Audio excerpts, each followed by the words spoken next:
Again, just quick check. I'm audible, right, Charan? You can hear us? Yeah. Okay, cool.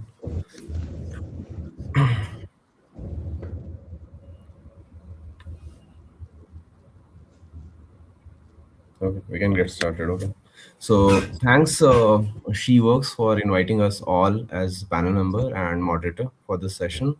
Welcome to all the audience which is there and tuned in to listen to us for next 1.5 hour. The way we are planning next 60 to 90 minutes is I'll quickly get started with the introduction. I'll let my panel members introduce themselves, which is Esha, Sunil, and Charan from the various walks of life. They all bring varied experience and very insightful experience. So we'll be looking at their career journey and asking some prompted questions so that we know that what it takes to really create the diversity, inclusion, equity, and belongingness at workplace and in their personal walk of life. So that's the experience we are going to talk about, share across. So without further ado, let me get started. I am Hemant Kumar Ravi. I represent Infogain.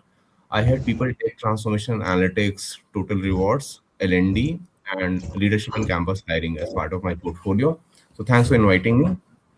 Now, in this role, we have been going through a lot of turmoil. I'll say there are a lot of geopolitical situations that are working. There is erosion of our EBITDA profit, PAT profit making. There are challenges in the market. There's an AI infused. So there are a lot of geopolitical or pestle analysis that we talk about, political, economical, strategy, technology interventions that are happening. Amongst everything else, how diversity and inclusion is shaping up our workplace, and workforce is what we are going to contemplate and mull over next 1.5 hour. So I'll request Isha to you to come forward, introduce quickly yourself, and pass on the baton to Sunil sir. Then we have Charan here. So over to you, Isha.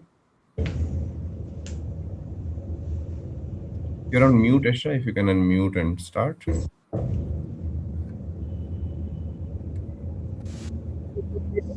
Am I audible? Yeah, perfect. Go ahead. Thank you. Thank you for the great intro, Hemant. And it's really a pleasure. Thanks, She Works, for inviting us and sharing, and giving the platform to share our thoughts. And it's a great group of panelists. And I'm really excited to be part of this panel. So, my name is Aisha Ahuja. I lead HR services and payroll transformation and operational excellence for Kyndryl, which is an American multinational company. And I have about 25 years in HR where I have worked for organizations like Abbott, Bank of America, Walters Kluwer, and it's really been a transformation, and the pace of transformation has only been increasing. So I think we are poised for great times for future. And I think despite the things that are happening, the changes that are taking place, I do believe that the future is very, very exciting. And I'm really happy to be discussing these themes with my co-panelists today. Thanks for the amazing insights and your introduction. Sunil, over to you. Yeah. Thanks, Hemant. First of all, a very good morning to everyone, and thanks to Shiva for making us part of this panel discussions today. So, Hemant, after graduating from IIT Roorkee, I worked in corporate for 4 years before becoming an entrepreneur in '93. So, obviously, that time no one knew about startup worlds, etc. So, it was very, very early. We started with hardware business, got into software in 2000. Then 2005, we got an exit. We sold our company to a Scottish company, Newland Batch, which got very quickly acquired by Sopra within 2 months. So that was almost 21 years back now, and we were 100 people at that point of time. We organically grew it to 1,500, and then we had a merger with Steria in 2015. We became 5,000. We then grew the company to 7,000. Then I did a product company called Super Banking, which is now called SBS. For a couple of years, I was managing both these companies here in India. Now, currently, I manage the services business, which is Sopra Steria India, and we are spread across Noida, Chennai, Pune, and Bangalore with around 6,000 people. And Perfect. thanks again. I'm happy to be here with you all. Thanks a lot. Thanks for again, quite diversified and quite entrepreneurial journey. So we'll lean on more on you, how you created this diversity in the workforce. Uh, is Charan on the call by any chance? I'm not seeing his window. But Charan, if you're there, can you quickly introduce yourself? It doesn't seem to be there, Hemant. Okay, there must be some glitch, so we'll carry forward from here and we'll see when he chimes in and then we'll take his inputs. But just, I mean, leaning on you, Sunil. So I did BTech in 2005, an engineering background guy from Manipal, and then worked in or accent, worked, started journey with Airtel.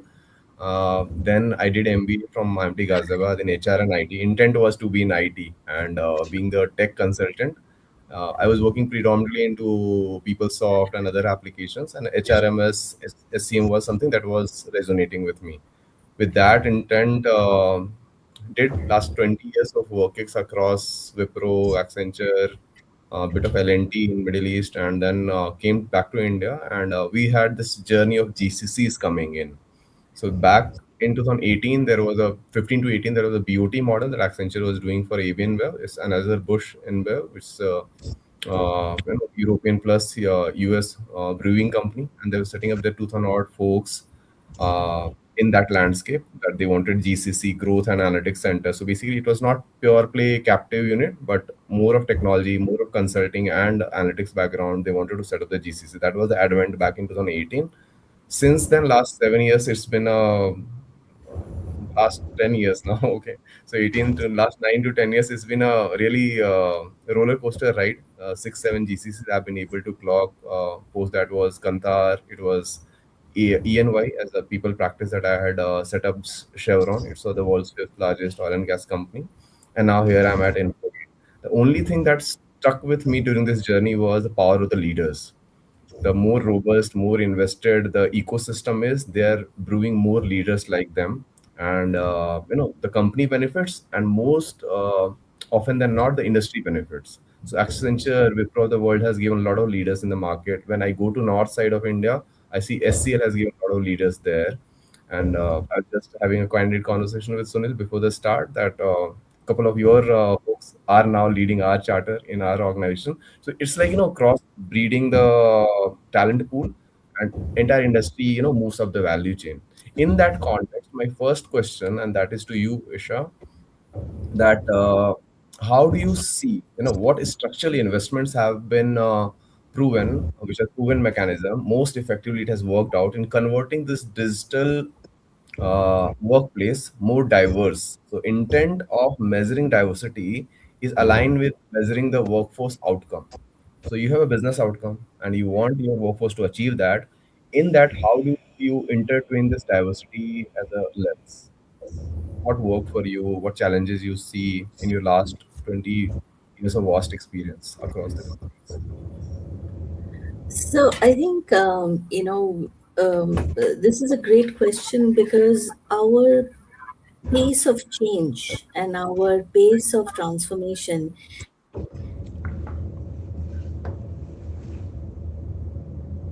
is I see bit of glitch, Isha, at your side. with Sharon, have you been able to tune in? Isha, there's some network challenge. Just see. Once you are comfortable, then let us know. I think it's okay Sharon, now. hi. Friday Am I blues, I audible think. now? Yeah. Yeah, yeah. We can. Go ahead, Isha. Is this better? Yeah. Proceed. Yeah, I think my laptop is ready for the weekend. Yeah, that's what this Yeah, thank you. patchwork and So I all the think IT team definitely pushes. Go ahead. No worries. exactly. So I think over the course of time, our pace of change in our industry, in every industry, has really become vast, right? Technology is transforming everything that we touch. We are talking about creating structural systems or processes which are future fit, right? So when we talk about how do we enable diversity, and in this context, I want to put in a rider is that when we talk about inclusion, we talk about every kind of inclusion, not just gender inclusion, but all the facets of inclusion, right? So it's very important that we understand that we don't make programs or processes for a set of people, right? Only a set of people. It's important that if our structures are made in a way that it enables inclusion, that's when the company is future fit, right? It's future ready. So, in that context, I do believe that when we talk about our, um, I would say, I would put it in three buckets.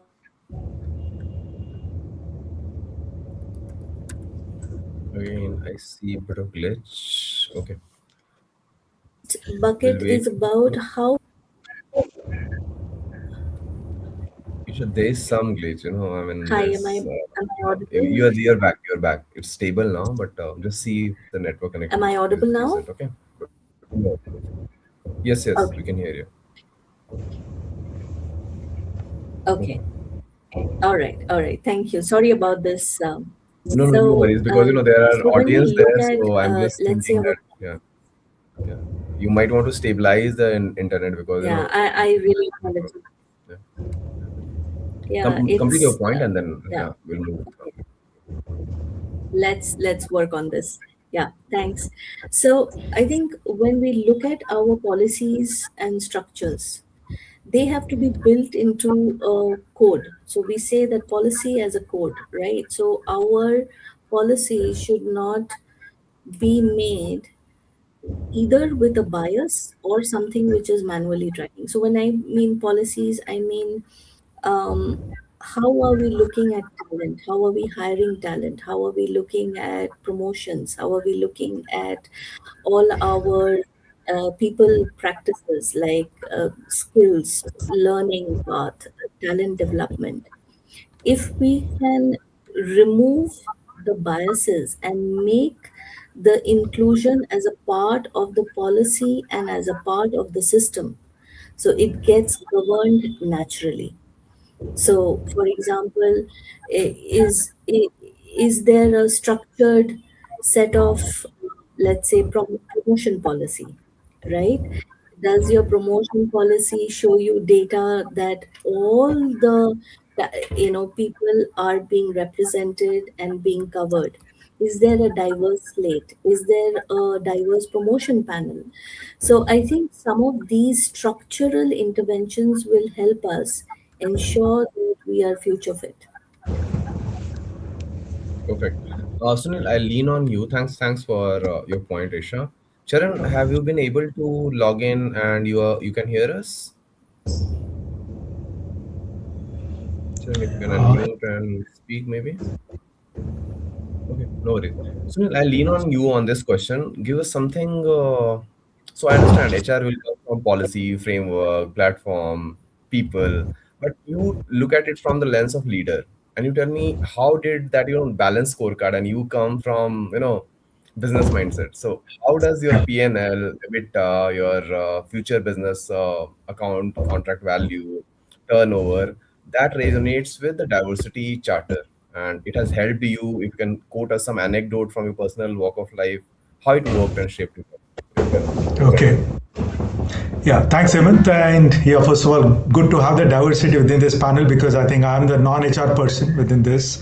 Secondly, I also worked, Hemant, with Wipro for 2 years, and Oh, initially our dealership was with Wipro. So just a bit of information. Okay, so I think this is something, Hemant, which has been very, very close to my heart, and it's been now almost close to 30 years where we've tried to bring some of these aspects into our business. Please feel free to interrupt me wherever if you think that I've gone beyond my time. I'll just extend from where Aisha left. So first of all, I think the biggest commitment it needs to come from the leadership. I mean, you might have any types of policies, systems, things, etc., but it doesn't work unless you have the buy-in of the leadership and you have the buy-in of the board. So in our case, I think this is something which initially, I started driving it, and I'm using the word "I" very consciously in 2001, when I came across a profile where the person was my senior from college. She had worked as a head for an IT company, but because of her children, she wanted to work part time. And she approached me and she said, "So I'm okay for 4 hours, but would that work for the organization?" And honestly, Hemant, I go more by ability than anything else. So I said, no, a person with this caliber should be able to come and work. Even if she's committing 4 hours, I know she will give 4 hours. And just to mention, Himmat, fast forward 24 years, she is still working with me. She works full time now. On the road, we definitely had challenges where sometimes she was not acceptable by certain teams where I had to intervene. And trust me, the kind of work she delivered, even a person with 8 hours of work possibly would not have been able to do it. So I think I went beyond those policies, beyond those systems, beyond something to make it happen. And the second case, again, that person joined me from TCS. This was in 2002. She again joined me part time for doing some work on mainframe. And once that project finished, then we didn't know what to do. But then she said, Sunil, I'm adaptable to any technology. She learned Java very quickly, but within few months, I had a requirement of a training head. And I asked her name is Shalini Mishra, that Shalini, would you be ready to handle L&D head? A lot of people told me, "Sunil, it's not possible, why are you taking this risk?" But I said, let me do it. And Shalini, in fact, with half time, she was able to really play this role well. I think she played this role till we were around 1,000 people. And she brought that business knowledge, she brought that technology knowledge. And I never asked her that, I just gave her objectives and work. And she delivered. I never cared whether she was working from home or what she was doing. But since I knew that she's a professional, if she commits something, she will do it.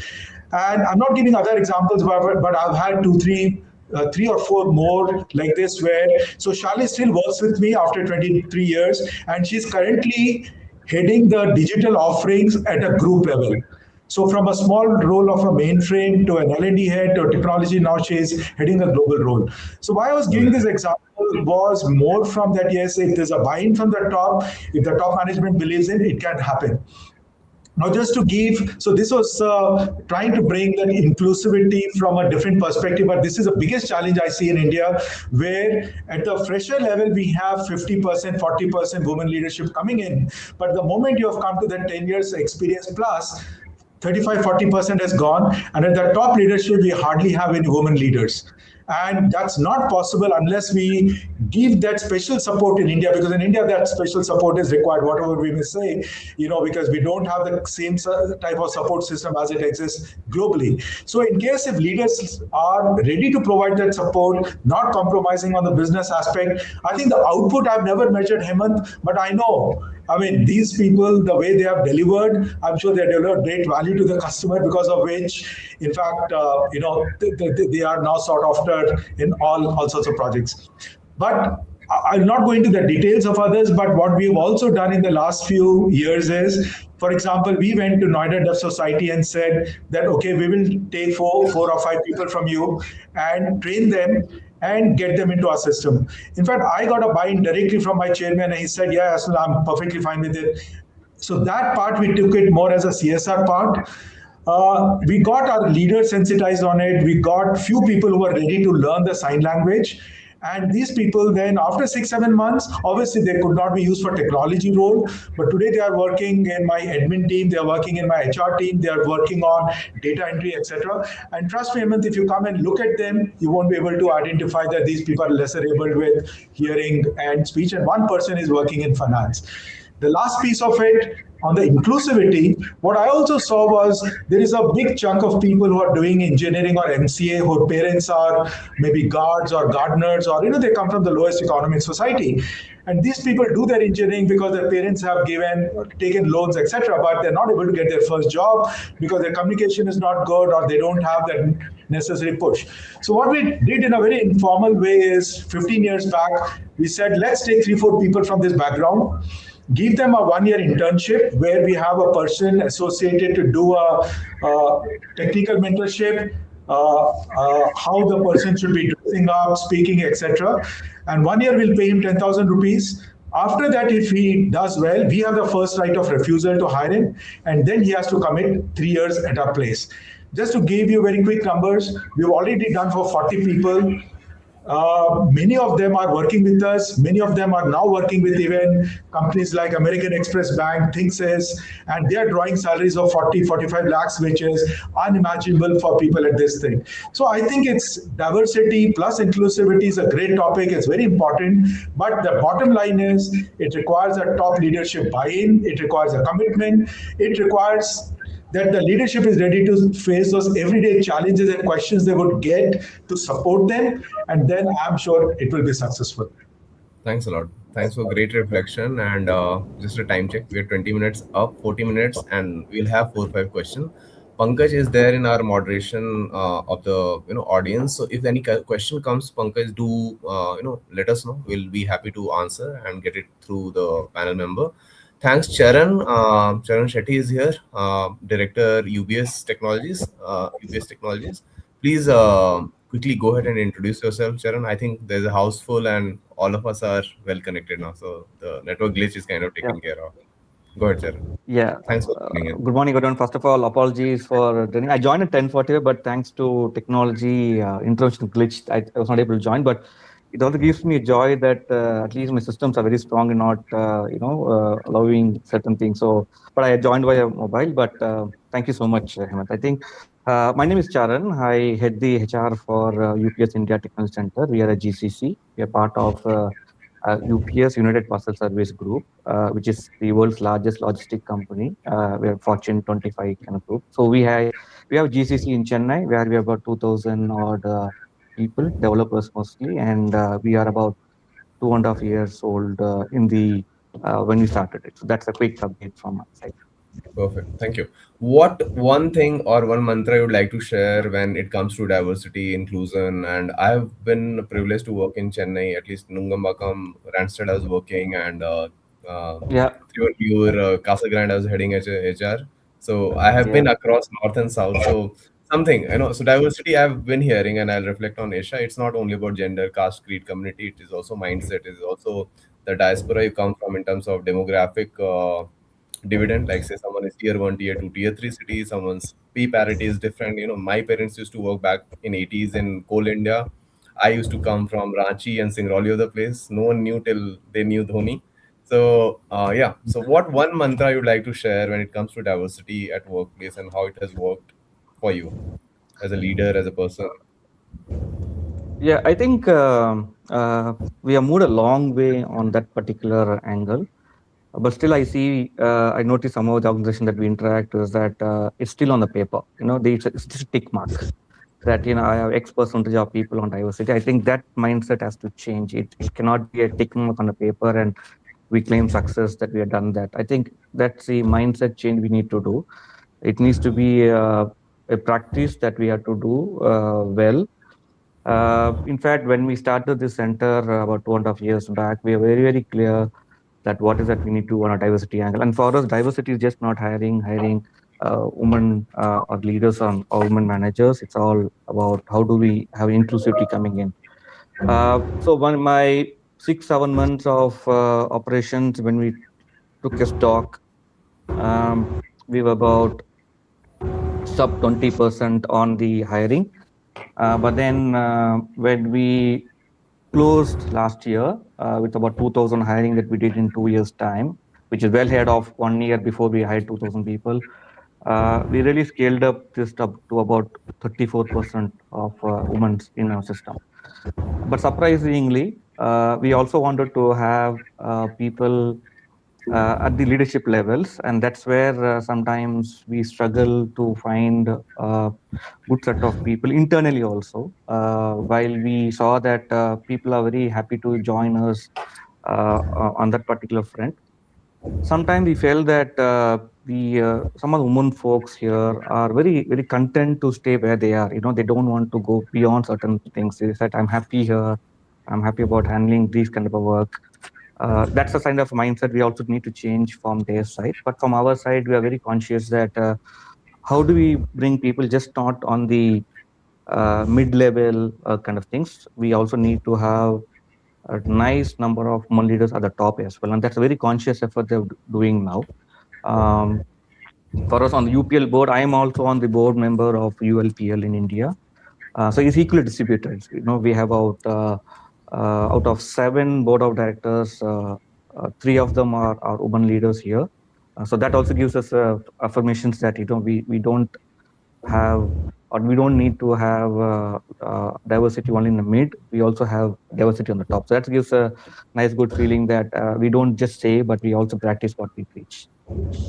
Awesome. Perfect. Thank you. That connects the dot to my next question, and that reminds me of one perfect slogan used to be there in Accenture days. If diversity is invited to a party, inclusion is supposed to make them dance. And that resonates with me because you can hire people from diverse background, but if there's a culture not being built of inclusiveness, of belongingness, that I have my different approach or thought process and I'm still invited, till then it doesn't really create that synergy that you would like to create at the workplace.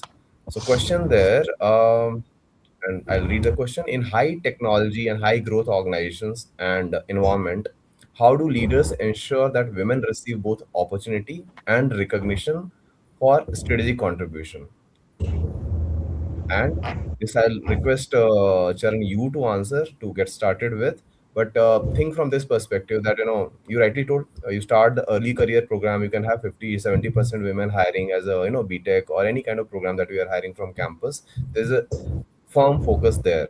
The moment they move up the value chain at around 8 to 10 years work ex, they have to take care of aging parents. The kids are happening. The spouse might be traveling across places, so either you have to drop the job or shift to that particular country or the state that they are moving on to. Amidst all this, the mid management, the moment you come, you will be around 20-25% gender mix, and I'm focusing right now on gender mix. The moment you go to top of the value curve, executive leadership, top management cadre, it is 7 to 8%, and it's a significant dip. So in that thing, how do you ensure there's an ecosystem wherein women get recognized and they get the kind of appreciation or the opportunity uh, in the current company or past company? What has been the best practice or some initiative that you can talk about? I'll park my answers to the last, but open to hear from all of you, starting with Charan. Yeah. So first of all, you have to be an equal opportunity employer. You can't define this role which can be done only by a man or a woman. Anything can be done by anybody. So first of all, if you are very clear that it's an equal opportunity, anybody can apply. I think first step is done. But also the fact that you also need to nudge some of the leaders that who are capable to do this, to apply for that particular role and get going.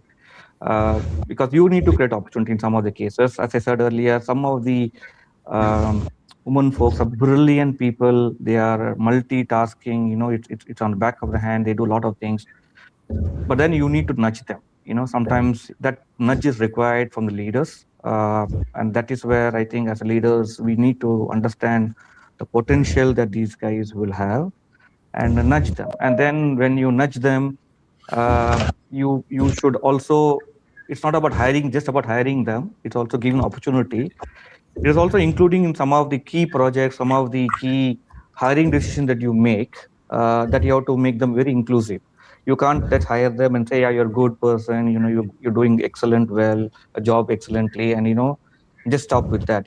How do you include them in some of the critical decision making in your organization? I think that will make them a little more inclusive. That will make them even more good feeling that yeah, I am part of a larger group of leadership team. I am taking call along with the leaders, and that's something that you need to do.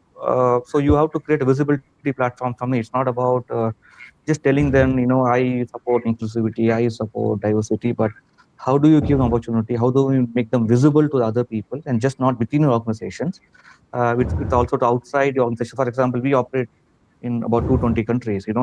Some of the headquarters, how do you make people visible to them? So people in, let's say, in other places like US where you are headquartered, they know that somebody like this in your place, who can really come up the ladder, who can really do justice to the particular role.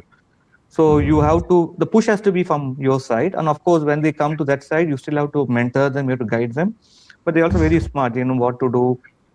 You just need to tell them, and also empowering them is, it's also very critical for everything, right? You can't, again, you can't bring them on board and then you dictate what you wanted them to do. That's again, it's not going to work, and then they're not going to do anything. They're just going to go back and say, yeah, when they take a call, why, what is my decisions on those fronts? So making, give them opportunity, making them visible, and empowering them, I think these are the things that you should be very very clear if you want some of these people to, women, to really come up. Thank you. Coming to Isha, you and Sunil, give me specific examples of programs that you all have been able to run in your respective organizations or previous organization, wherein there was special focus to allow women to come forward, showcase their talent, give them opportunity, allow them to push them. Like typically I have seen the networking skill. They don't want to get like knowing the people outside the company. And I have my wife who is working in like say Cisco for 15 years, IBM for last 5 years, cloud networking, my BTech friend. I keep pushing her, make your LinkedIn profile awesome. Start having bit of thought leadership in the industry. In HR, I see a lot of my leaders who have done that fantabulously. But how do you create platform opportunities and these folks are able to contribute in the most meaningful manner? So it's like, Hanuman, you have to tell that person that, you have these kind of, amazing skills that you have to, go ahead and use it. So they forget or they tend to be a bit of shy.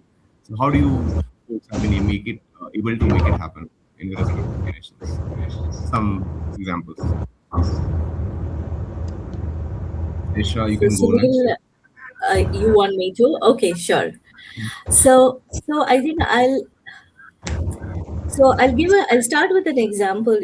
Being in India, usually whenever I've been part of the board meetings, I am the only lady, and or I have one more lady in the boardroom or the leadership meeting.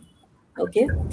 In one organization where I joined, it was truly 50-50. And I'm saying 50-50 across the levels. It was not just, you know, 5 to 10% on top. It was genuinely 50-50. So I sat back and I looked at what are some of the things that are happening and what can we do to get there, right? Like if I look at this screen also, there is, it's one fourth, three fourth, right? It's great, but it is what it is. So I think couple of things, and I can also say it from a woman's lens, right? When I look at diversity, so one is, we spoke about early career hiring, right? We have a lot of women and the early careers, we onboard them.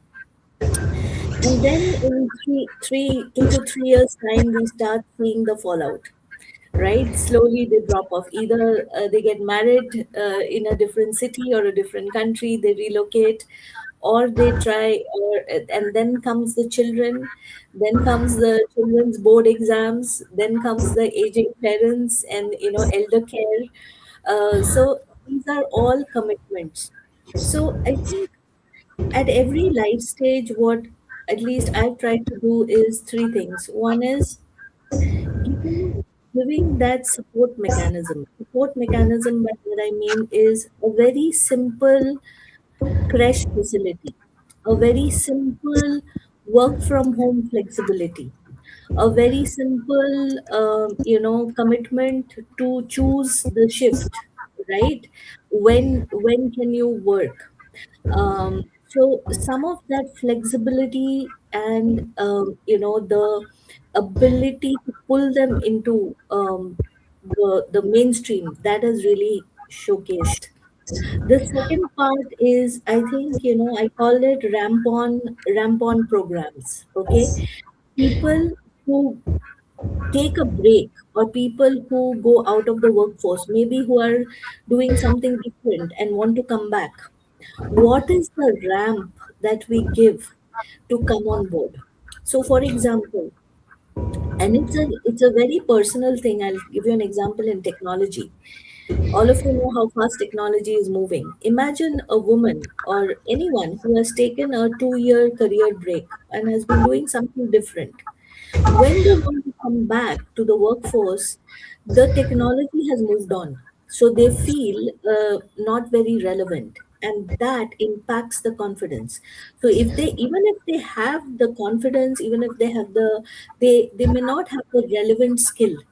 So can the ramp on programs enable the people to get that right skill so that they feel confident to come back? Makes sense. So Makes sense. Thanks a lot. that's the Yeah. second part. And just the third part I want to take about leadership.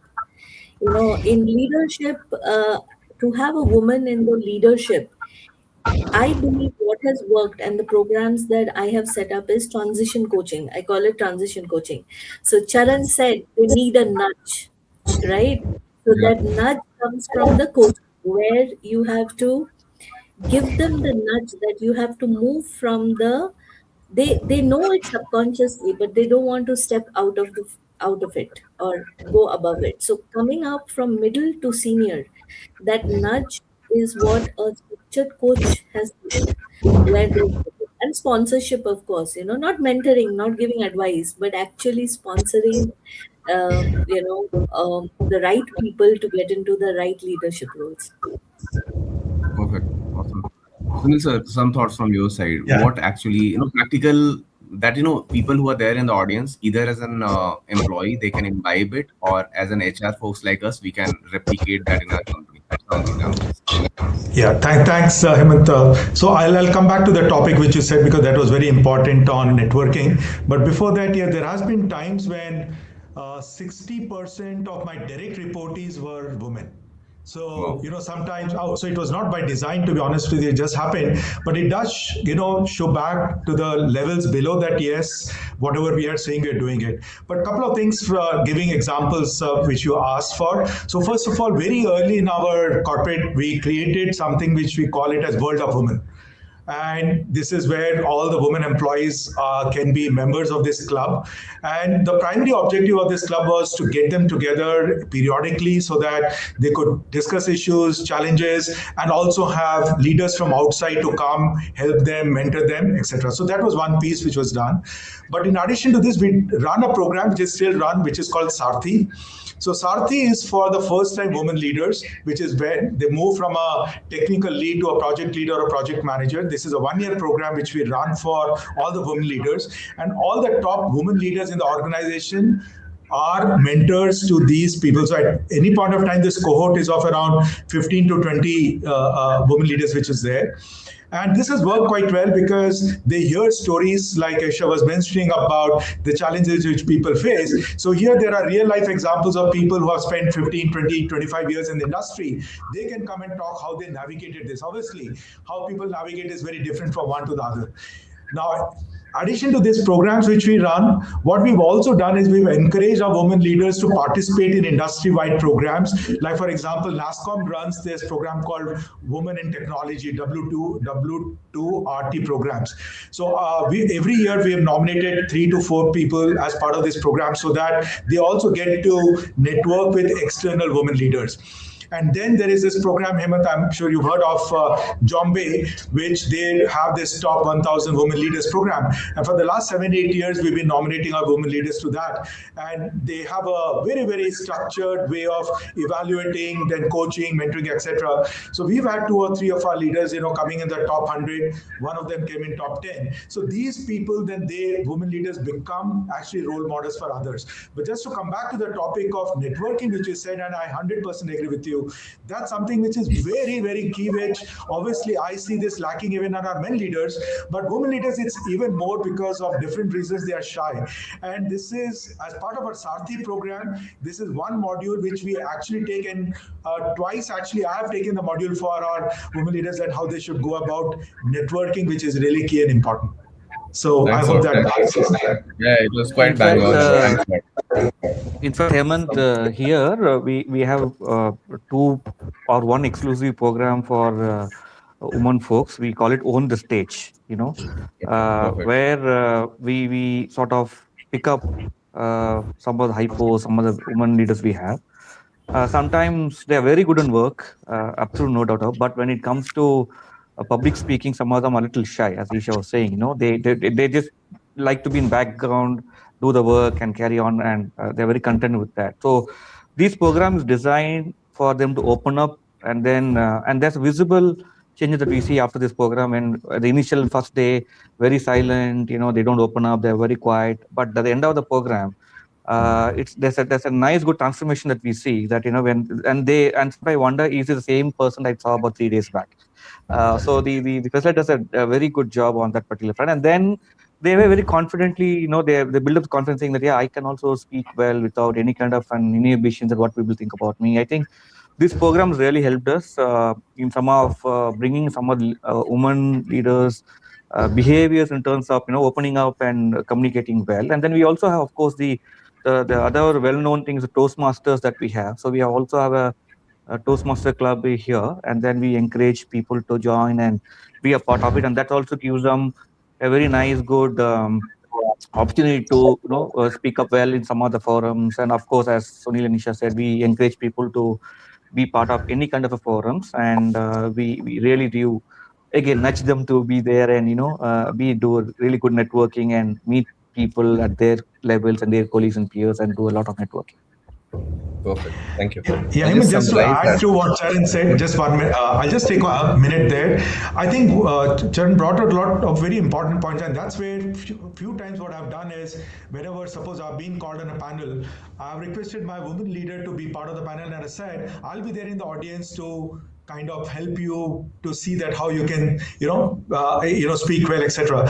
And I'm not naming, but I have two women leaders. It took me almost a year, but today I'm very happy that without any support from me, now they're able to perform at global level. So sometimes you require that extra extended hand and support to nudge them and bring them forward. Yeah, yeah. So I was about to come there. So at least I've been privileged to work in 8, 9 companies over the last 19 years, and that's where I bring a lot of diversity of what has been happening in different companies. In Accenture, typically, we used to have men as gender advocate. So they will be the one who will be positioning in boardroom and other meeting that this is the leader which is there in my team, or may not be the leader, team lead as at this point of time, but she has potential.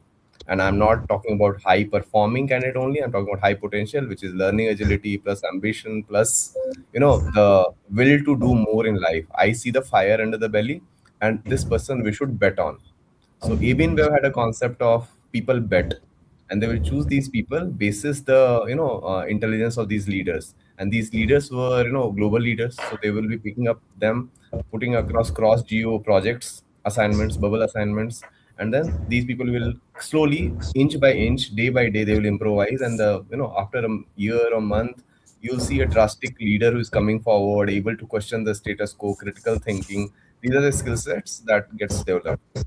On Yeah, networking side, we used to interesting. have something like grasshopper event used to be there. IBM does that thing. Accenture used to participate, and like the way you said, Herky Jobs used to be one platform wherein a lot of women leader will come forward, talk. Shanta Maheshwari was one of my leader who with whom I was driving persons with disability, LGBTIQ plus women gender diversity. So a lot of initiatives were there. One point that I resonate with Esha, there was concept of returning mothers program.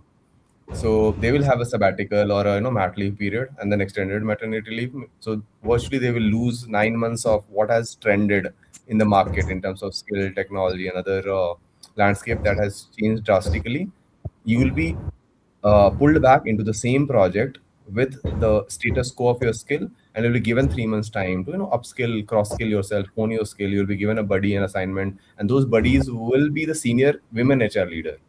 So we were using both men as gender advocate and female leaders, and this has worked well in those companies. There was concept of mentorship. Right now, I teach at a lot of couple of IIMs and a lot of colleges. I see a lot of female students who are coming from tier two, tier three. Like say Puttaparthi is a place outskirt of Bangalore. It's in Andhra. But there I went, and there were fab women, students.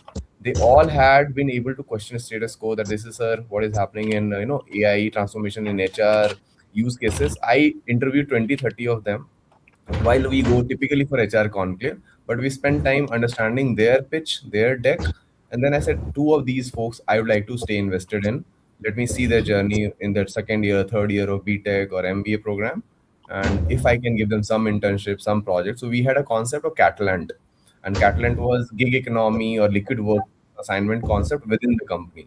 So you have 4 hour of work, 20 hour of work. You want to try something, quickly get a field project from these women leaders from the market, and then that's how we build the community of practice. So there are In two. fact, him interesting that you brought up that Men Ally program. In fact, Yeah.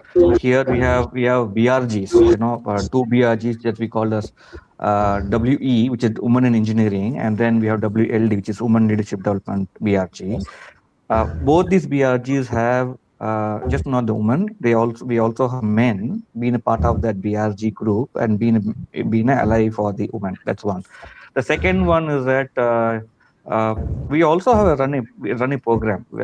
It's a returnship program, career break returnship program.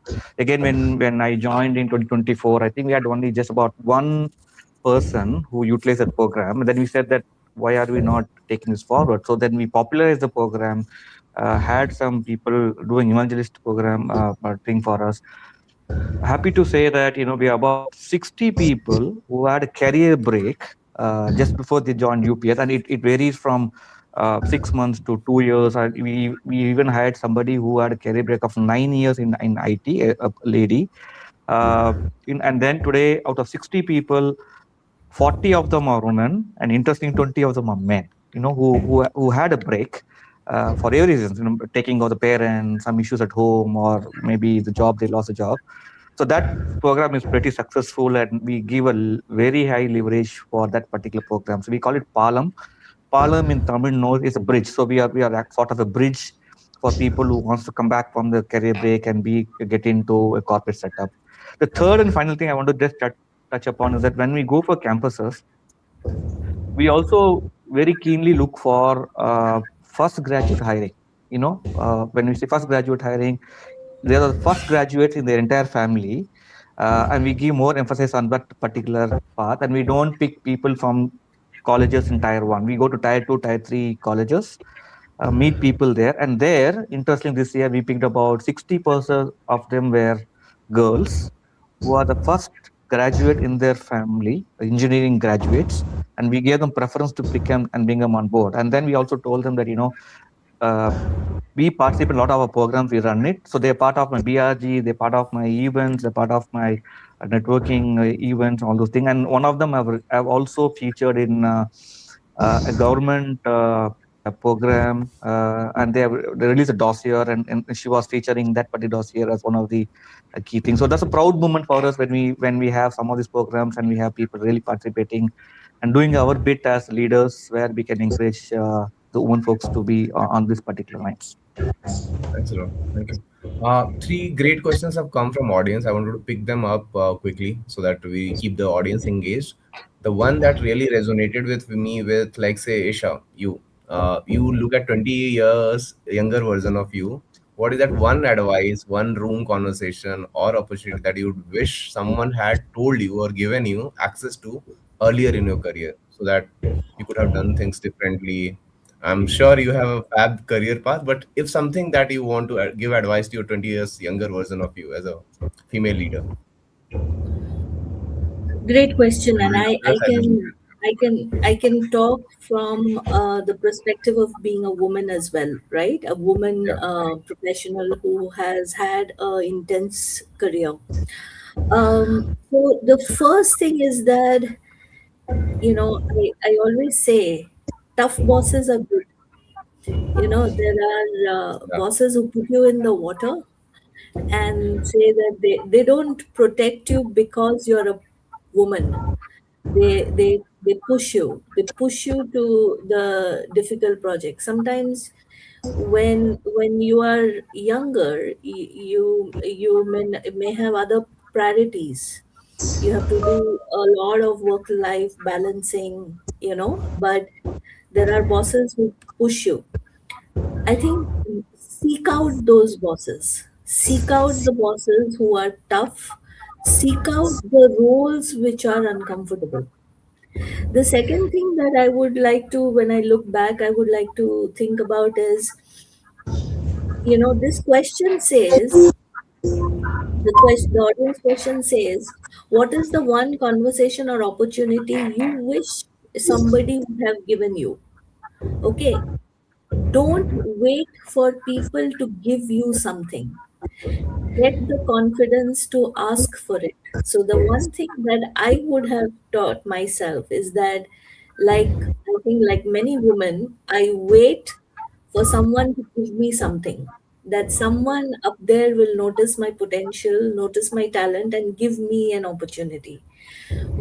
We as a woman have to learn to have those discussions proactively. We have to ask that we want to do this. What is the one thing that I need to learn if I want to become a leader tomorrow? What is the one training program I should do to get into the next role? Right? So we have to learn to ask and not be told or not wait that somebody somewhere will find us.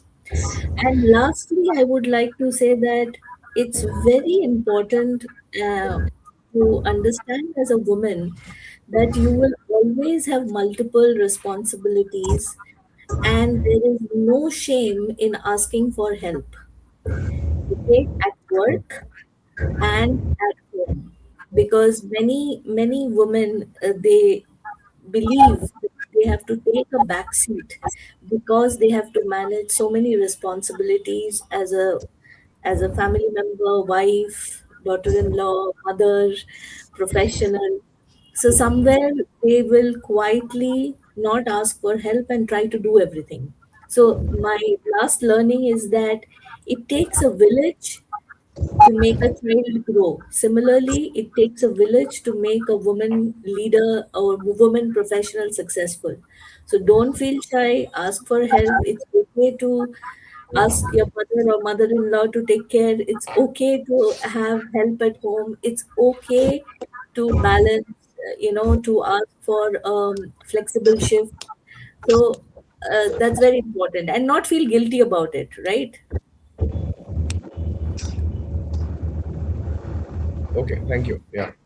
Am I audible? Okay, just to yeah, you're audible. I think key takeaway point that I see, it's better to ask a question and ask for help and get a no than not asking and anticipating. I wish I had asked and I would have got the help. Second thing, be courageous, be bold. No one is going to come and give you the magic wand and solve the problem for you. So you have to take the lead and solve for yourself.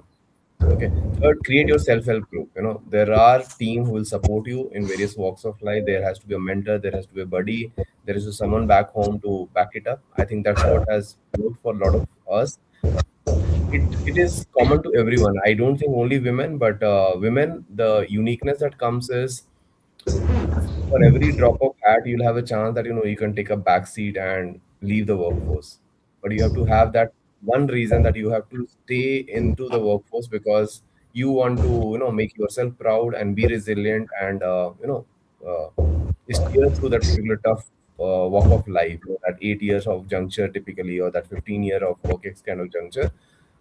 Keep building on it. We need more women leaders in the economy to make India economy really keep booming.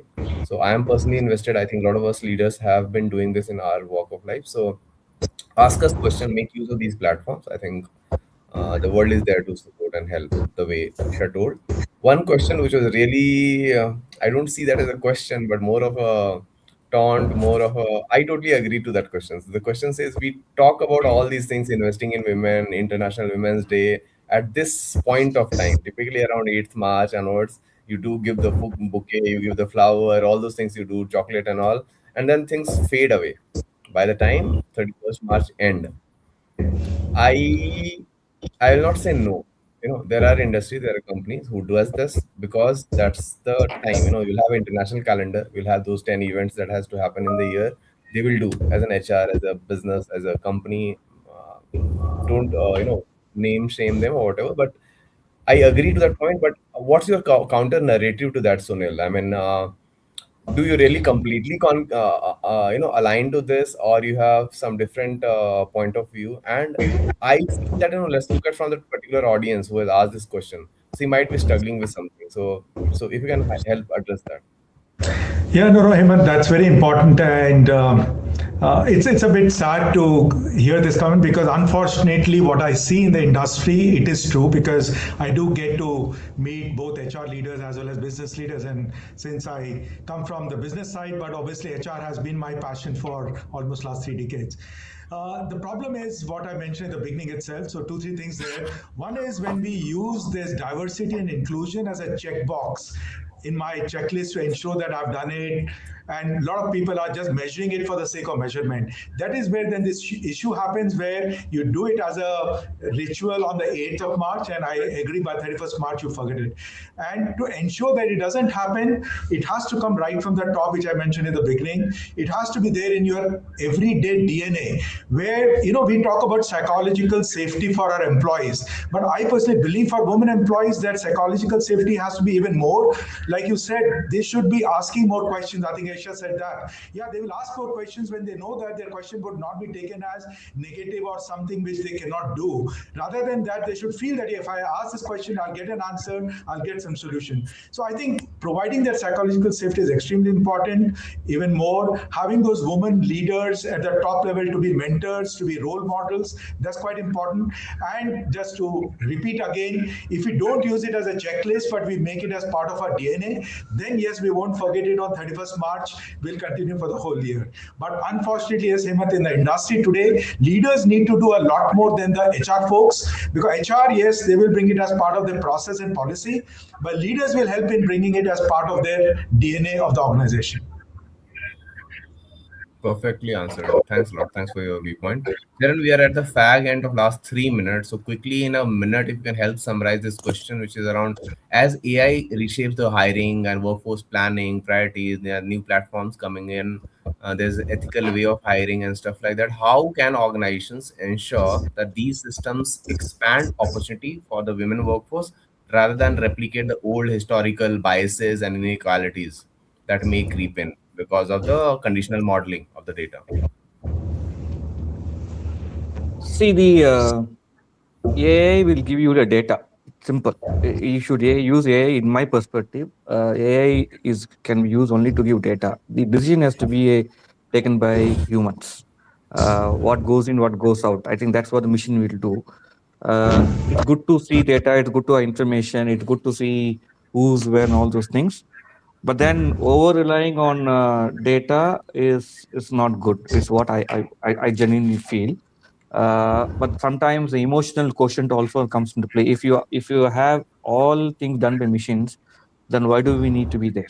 You need not be there at all. But then, as a human resource and as the word itself says, we as leaders, uh, we need to be very conscious of the fact that uh, there are human beings also opposite to you. Both men and women for that matter. How do we ensure that the data will help you to see that this is what it is, but then at the end of the day, you don't allow AI to take a call. It's Yeah. you that you should take a call. You should bring just not the artificial intelligence. You should also bring in and human intelligence. You should also bring in emotional intelligence into onto play as well. So I think use the data for knowledge purposes, not for decision making purposes. At least in if you when it comes to handling people.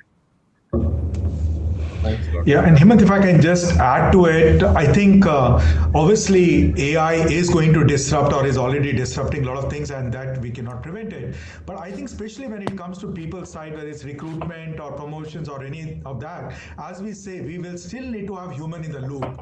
You cannot Right. remove that human in the loop because for these things, it's even more important. So, as long as you're doing that, and as Charan said rightly, data you measure, you keep it, but you keep the human in the loop, I possibly think that we'll be able to keep the things in check. Perfect. Absolutely. Thank you. Isha, last one liner from you before I wrap up Um, and summarize. Yeah, go ahead. Absolutely. See, AI is good with predictions, right? But we have to hire for skills for the future. We cannot hire for experience. Unfortunately, our application tracking systems and all, they all sit and look at our experience, and then Past when biases. they find good candidates but who are diverse, they just keep them pushing out.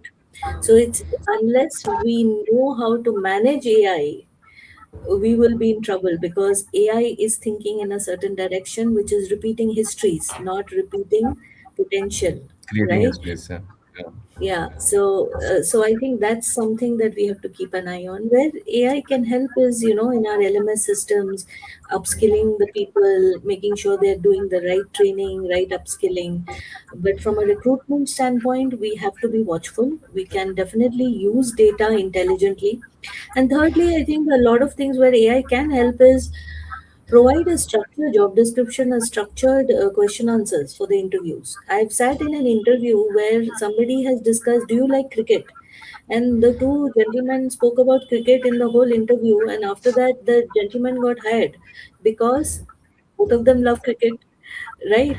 So it's very important to have a diverse panel, a balanced structured questions, and a balanced scoring card, right? You're asking the same questions, scoring in the same way, and that's where I think AI can help bring that consistency in the evaluation, so the right people are going through the recruitment process. Yeah. Thanks a lot. Thanks. So we are at the fag end of the session, and I would like to summarize. And thanks a lot for your valuable time and the insights that you provided as a cohort and the leadership team. I think AI is coming here and AI is going to stay. All of us are going to augment it to our core work and use that as an assistant. Two women leaders who have tuned into the call, and I call you all leaders because at some point of time, I would like to see everyone grow and become great in your life. And that good should not arrest you that you don't become great. Don't get compromised that, I've achieved this much and this is good enough. Now let me focus on my family, kids, and other stuff. All of this is about juggling the balls, and I think you all can juggle the ball and can manage this. Networking is net worth, so have tangible, meaningful network. It's not just about sharing network and LinkedIn connects and all, but have meaningful those 5 to 10 mentors in your life who can take you to the next crescent of the life. uh, I have twin daughters. I have my wife working. My mom had not chosen career path in teaching despite being MA and PhD because he had to take care of 4 kids, and dad was really working hard. But I see the workforce is changing. People are adapting, but still it's not the perfect world. And sorry to say, life is not fair. You like it or hate it, so you'll have to do your own battle, fight it out, make it happen. Just be positive. I mean, I know that at times in life, you become a bit down because of experiences you might have gone across, either as a male or female, doesn't matter. But then that should not hamper you from thinking positive and staying upbeat. Keep learning, keep investing in yourself. Like the way this topic says, give time, give access, give credit.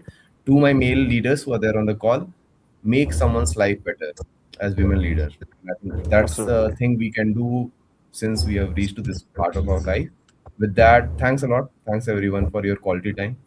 Really loved interacting with you all and would love to stay connected. Thank you. Thank you, Thank everyone. you. Good night. Thank you. Thank you. Great Thanks. We discussion. can. Thanks, She Works team. Thanks all.